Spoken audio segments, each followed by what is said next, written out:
요한복음 16장 8절에서 11절까지의 말씀을 가지고 오늘 이 시대를 향한 성령님의 책망이란 제목으로 주의 말씀 같이 나눕니다. 매주일 저녁이면은 제가 저희 아내에게 꼭 묻는 질문이 있습니다. 뭐라고 질문을 하냐면은요, 오늘 설교가 어땠느냐, 오늘 말씀이 어땠느냐 물어봅니다. 그러면 저희 아내가 참 좋았다, 은혜 받았다 라고 이야기하면은 참 그날 얼마나 마음이 기쁜지 몰라요. 그리고 잠도 잘 잡니다. 그런데 어쩔 때는요, 입술과 표정과 말에서 나오는 게 다를 때가 있어요. 뭐 그냥 괜찮았어 뭐 이러고 나오면은요, 굉장히 마음에 좋지 않고 바깥으로 표현은 하지 않지만 제 속으로 꼭 하는 말이 있습니다. 다음 주는 당신이 해. 이 생각이 제 마음에 들 때가 적지 않습니다. 여러분, 사람은 누구나가 칭찬을 좋아합니다. 역으로 책망을 받는 것 힘들어하고 어려워합니다. 한국에 godpeople.com이라고 하는 웹사이트가 있는데요, 여기서 약 한 2,000명가량의 사람들을 대상으로 설문조사를 했습니다. 그 질문의 내용은 이런 것입니다. 일상생활에서 내가 기독교인이 맞나 생각이 드는 행동을 할 때가 언제인가 물어봤어요. 1위 19% 이상이 세상 사람들처럼 컨닝을 하고 무단횡단을 하고 비도덕적인 행동을 할 때 과연 내가 기독교인인가 생각하게 된다는 것입니다. 이어서 나오는 내용들을 보면 참 구체적이고 사실적인 내용들이 많이 있어요. 어떤 부류는 로또 복권에 6개의 숫자를 쓸 때 내가 기독교인인가 생각될 때도 있고, 남에게 모진 말을 했을 때, 또 어떤 경우에는 기도하지 않을 때, 또 어떤 경우에는 운전 중에 내가 욕을 할 때, 그리고 드라마를 보면서 불륜의 상황이 굉장히 부러워질 때 내가 과연 신앙인인가 생각하게 된다는 것입니다. 여러분, 이 땅을 살아가는 우리 신앙인들에게 내가 알게 모르게 책망받을 일들이 적지 않습니다. 문제는 우리가 겸손하게 성령 하나님의 책망을 받아들인다면은 괜찮은데, 많은 신앙인들의 마음에 그런 생각이 있어요. 뭐 다 그런데 뭐 나는 그래도 괜찮아, 이런 마음들이 적지 않고 합리화하는 마음이 참으로 많이 있습니다. 그런데 우리가 이 세상을 살아가면서 가장 두려우면서도 또 꼭 필요한 책망이 있습니다. 성령 하나님께서 나를 향한 책망입니다. 성령 하나님은 매번 우리에게 하나님의 교훈을 가르쳐 주시고 생각나게 하시는 은혜로 채워줍니다. 문제는 우리가 성령 하나님의 교훈을 안 지키고 또 거부하기 때문에 책망거리가 많아질 수밖에 없는 거예요. 오늘 본문을 보면 8절을 한번 보시기 원합니다. 그가 와서 죄에 대하여 의에 대하여 심판에 대하여 세상을 책망하시리라 말씀합니다. 헬라어 원어를 보면 책망하리라, 이 말은 미래형으로 되어져 있습니다. 그런데 책망의 대상이 되는 죄와 그릇된 것은 옛날에 있었던 과거와 오늘을 지목하고 있습니다. 여러분, 책망은요, 가만히 생각해 보면은요, 하나님께서 여전히 사도들을 사랑하시고 우리를 사랑하시고 나를 사랑하시기 때문에 우리를 향하여 책망, 다른 사랑으로 표현해 주는 겁니다. 물론 책망을 듣게 되면 마음에 아픈 것도 있고 또 속상한 것도 없지 않아 있지만, 사람답게 이 땅을 믿음으로 살아가기를 원한다면 성령 하나님의 책망은 반드시 있어야 될 줄로 믿습니다.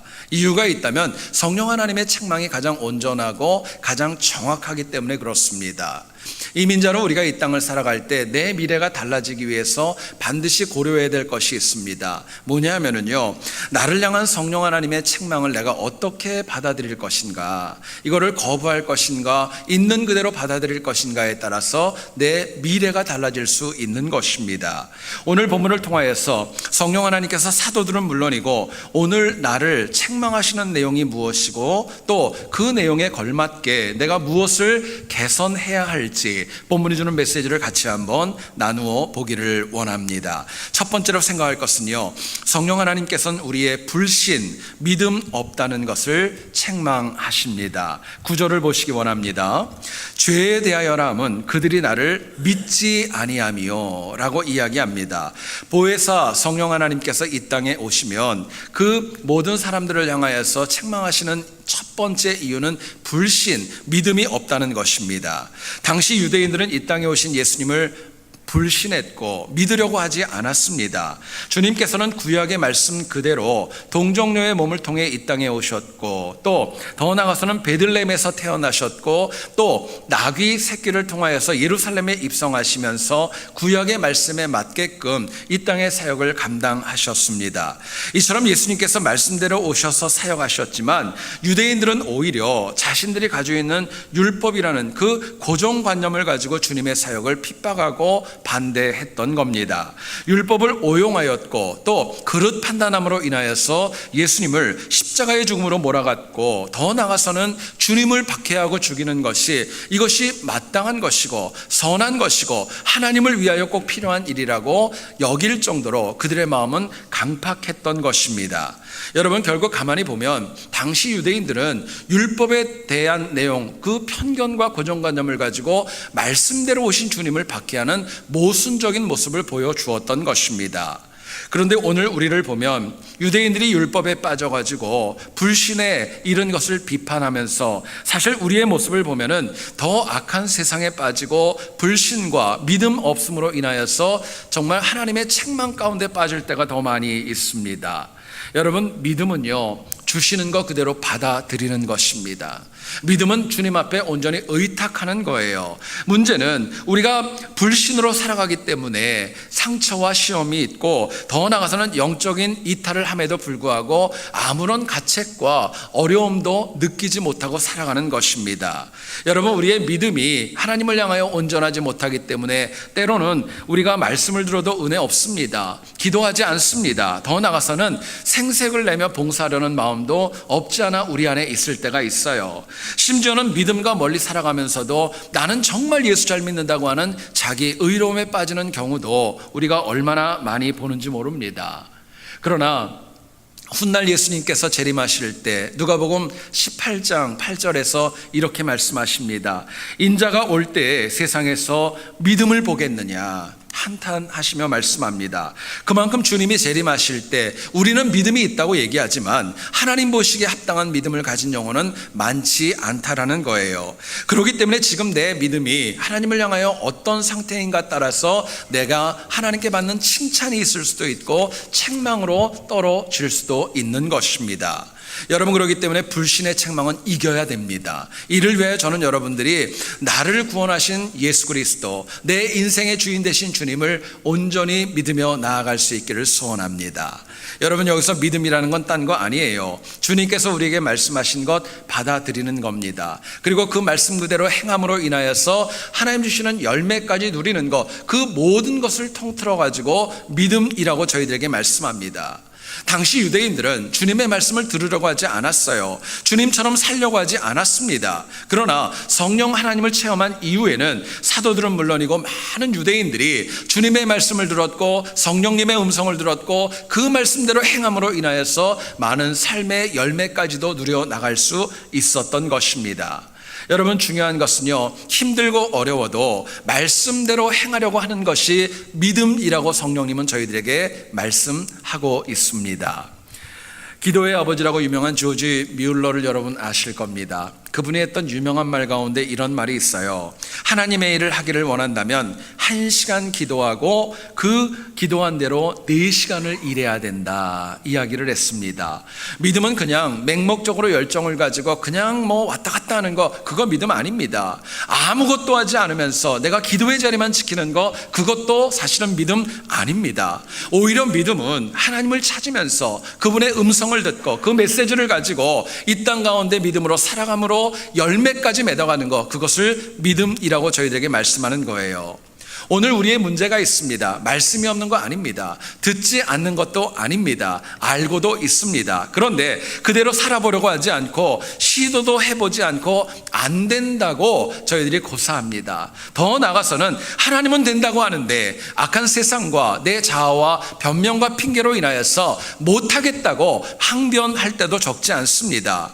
당연히 우리가 믿음이 없기 때문에 믿음이 부족함으로 인하여 하나님 주시는 은혜와 능력 제대로 누리지 못하고 살아가는 것입니다. 그러나 정말 진짜 신앙인들은요, 하나님의 은혜 가운데 살아가는 영혼들은 믿음으로 하나님 주신 대로 행하며 열매까지 체험합니다. 이를테면 이런 것입니다. 하나님께서 정직하라고 하셨기 때문에 손해와 어려움이 있어도 정직하려고 노력하는 것입니다. 내 마음에 좀 마음에 들지 않고 미워하는 영혼이 있다 할지라도 하나님 사랑하라고 하셨기 때문에 사랑하려고 노력하셔야 돼요. 충성하라고 하셨기 때문에 좀 몰라도 좀 버거워도 나에게 맡겨주신 일에 대해서 헌신하는 지혜가 필요한 것입니다. 그럴 때 하나님께서 우리보다 앞서가시고 길을 열어주시고 생명의 능력으로 채워주시는 것입니다. 여러분 실천해 보세요. 말씀대로 행해 보세요. 정직해서 손해볼 것 같은데 하나님이 하나님의 방법대로 우리를 풍성하게 채워주십니다. 마음에 들지 않아서 좀 관계가 깨진 것 같은데 그 영혼을 내가 하나님의 마음으로 사랑할 때 성령 하나님이 그 영혼의 마음을 부드럽게 하셔서 나중에는 합력할 수 있는 동역자로 만들어 주시는 겁니다. 충성에 대한 열매도 내가 예상하지 못한 풍성함으로 하나님 채워주시는 거예요. 여러분 이처럼 우리가 믿음으로 말씀대로 살아갈 때에 우리를 향한 성령 하나님의 책망은 칭찬으로 바뀔 줄 믿습니다. 저는 여러분들이 정말 하나님 주시는 말씀대로 믿음으로 살아가서 책망이 아니라 칭찬으로 승리하는 우리 모두 될 수 있기를 주의 이름으로 축원드립니다. 두 번째로 생각할 것은요, 성령 하나님은 우리의 불순종을 책망하십니다. 불순종을 책망하세요. 10절을 한번 보시죠. 의에 대하여라 함은 내가 아버지께로 가니 너희가 다시 나를 보지 못함이요 말씀합니다. 여기서 의로움이라는 단어, 헬라어 원어인 디카이오시네라고 하는 이 명사는 하나님께서 받으실 만한 정의로운 삶을 의미합니다. 당시 예수님은 십자가를 지신다는 것이 많이 두려웠습니다. 많이 버거웠어요. 그럼에도 불구하고 하나님께서 기뻐하시기 때문에 오늘 본문은 얘기를 합니다. 하나님께로 가니라고 이야기합니다. 평범한 단어 같지만 사실은 하나님 기뻐하시는 대로 자신의 의지를 꺾고 말씀에 순종하며 나아갔던 것입니다. 그리고 성경은 그것을 얘기를 합니다. 하나님의 의를 이루었다고. 그리고 하나님께로 갔기 때문에 육신으로 더 이상 주님을 볼 수 없었다 이야기합니다. 오늘 본문은 이렇게 도전하는 거예요. 주님은 순종으로 하나님의 의를 이루셨지만 유대인들은 불순종으로 인하여 주님을 거부하였고 더 나아가서는 책망의 대상이 되고 말았던 것입니다. 여러분 문제는 오늘 이 땅을 살아가는 많은 신앙인들의 모습을 바라보면 사실은 순종보다는 불순종이 더 많이 있습니다. 우리 개개인의 문제뿐만이 아니라 우리 개개인의 불순종이 쌓이면서 사회적으로도 하나님의 말씀에 불순종하고 하나님의 말씀을 거부하는 경우가 얼마나 많이 있는지 모릅니다. 여러분 성경은요 동성애 아니라고 얘기를 합니다. 죄라고 얘기를 합니다. 그럼에도 불구하고 많은 영혼들이 인권을 운운하면서 이것을 합리화시킬 때가 적지 않습니다. 성경은 태초에 하나님이 천지를 창조하셨다고 말씀합니다. 그런데 과학을 운운하면서 진화론을 주장할 때도 적지 않은 거예요. 하나님은 우리에게 하나가 되라고 말씀하셨지만 많은 영혼들이 아무렇지도 않게 나뉘고 분열하면서 서로를 정죄할 때가 적지 않은 것입니다. 성령 하나님은 저희들에게 또 말씀하세요. 하나님을 높이고 너를 낮춰야 돼. 매번 말씀하시지만 저를 비롯한 우리는 역으로 할 때가 너무너무 많이 있습니다. 하나님을 낮추고 나를 높이려고 불순종의 길로 가는 때가 우리가 얼마나 많이 있는지 모릅니다. 여러분 생각해 보세요. 본문에서 책망받고 있는 그 유대인들보다 어쩌면 이 자리에 있는 우리가 더 많은 불순종으로 인하여 하나님의 책망을 유발할 때가 적지 않습니다. 여러분 그렇기 때문에 우리가 정말 칭찬 듣기를 원한다면요 불순종을 이기시고 순종하며 나아갈 수 있어야 됩니다. 우리가 바뀌어야 되는 거예요. 본문을 보면은요 정말 주님은 쉽지 않았어요. 마지막 날 밤에 그렇게 간절하게 말씀을 전해도 못 알아듣는 제자들, 내일이면 다가오는 죽음 앞에 정말 힘들고 버거우셨지만은요 하나님께로 가니 정말 주님의 말씀에 끝까지 따라가고 순종했던 것입니다. 여러분 잊지 마세요. 불순종은 마귀의 미혹에서 시작됩니다. 그러나 순종은 하나님의 말씀을 들음으로부터 시작된다는 것 마음에 새길 수 있기를 원합니다. 여러분 생각해 보세요. 성령 하나님이 우리에게 아무것도 말씀하지 않고 그냥 무조건 순종해라, 그런 적 한 번도 없습니다.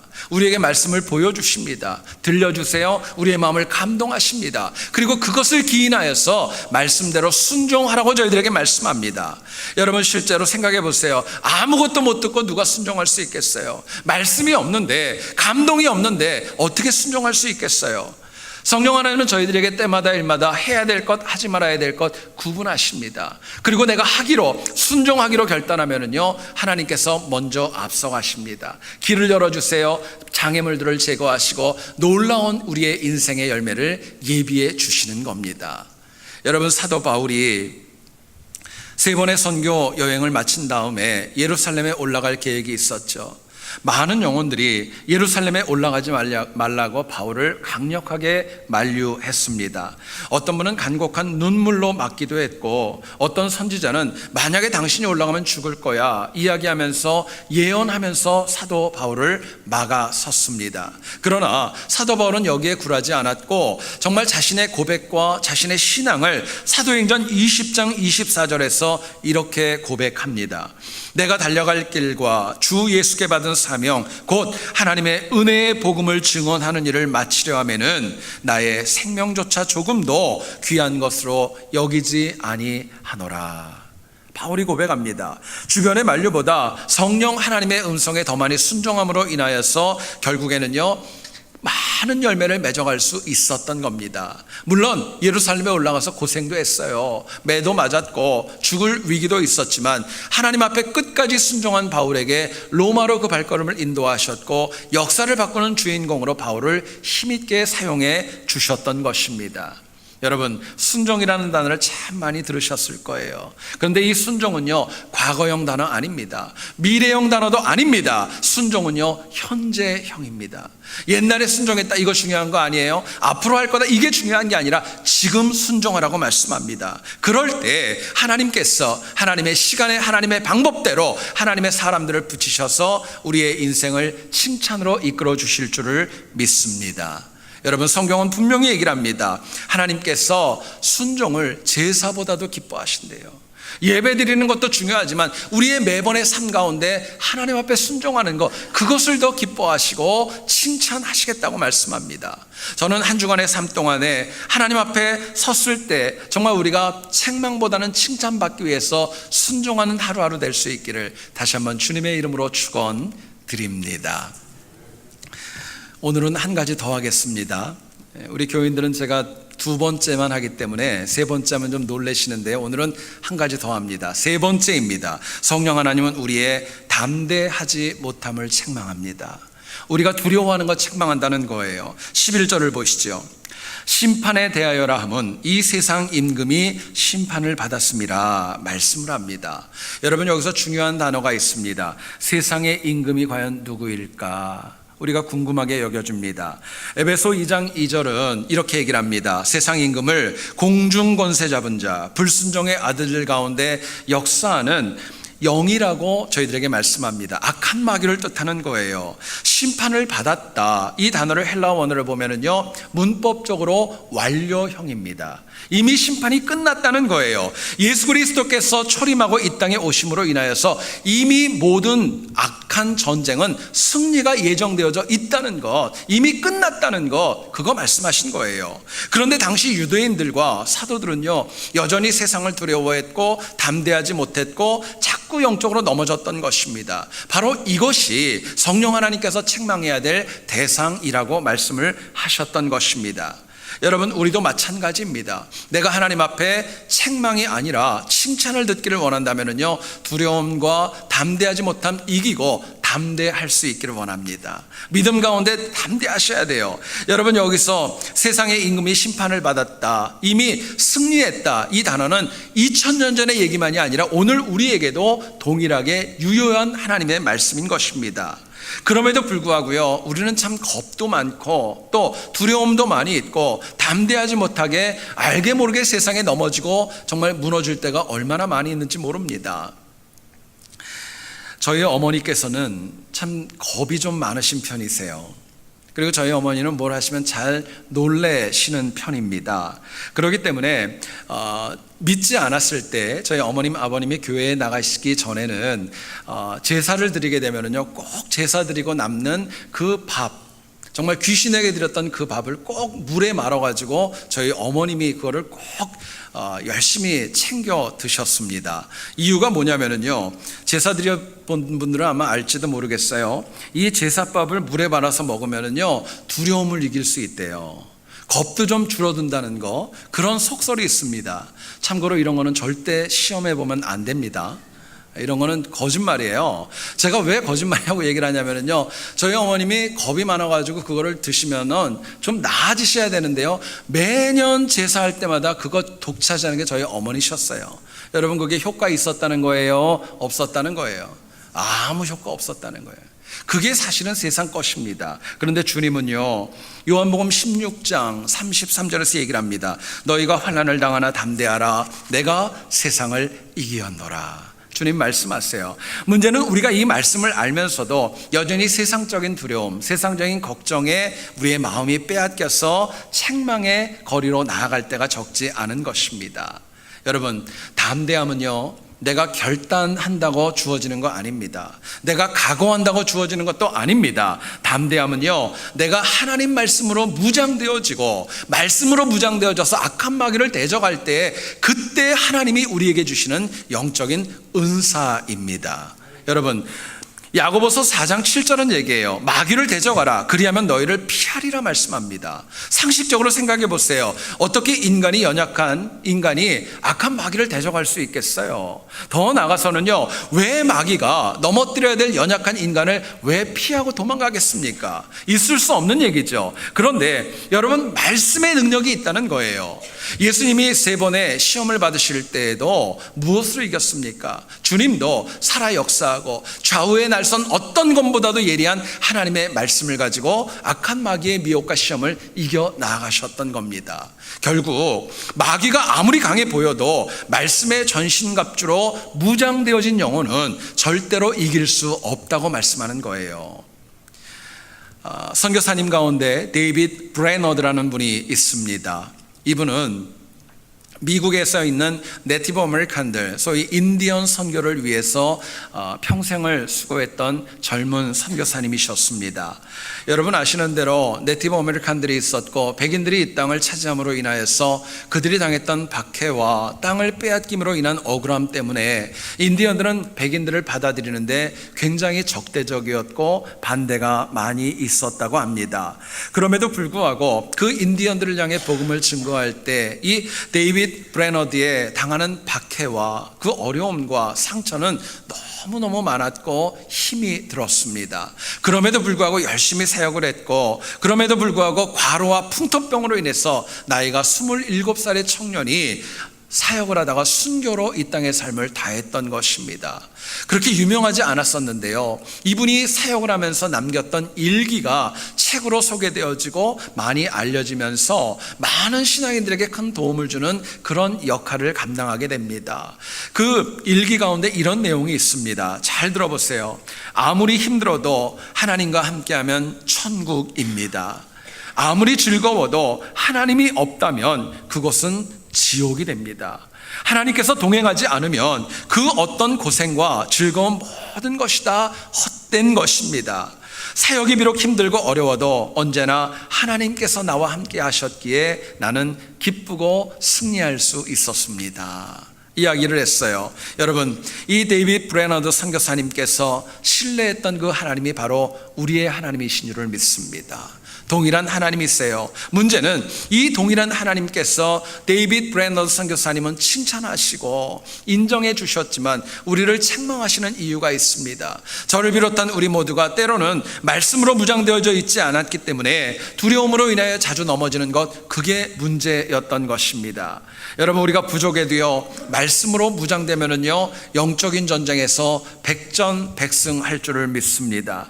아직 늦지 않았어요. 내가 영적으로 얼마나 무장하느냐에 따라서 내 인생은 하나님 앞에 섰을 때 평가가 달라질 것입니다. 저는 여러분들이 이전보다 더 많이, 더 깊게 하나님 말씀 듣기를 원해요. 무장되기를 원합니다. 그 말씀이 내 삶에 깊이 새겨짐으로 인하여서 그 말씀으로 악한 영을 대적함으로 칭찬 듣는 우리 모두 될 수 있기를 다시 한번 주의 이름으로 축원드립니다. 기도하겠습니다.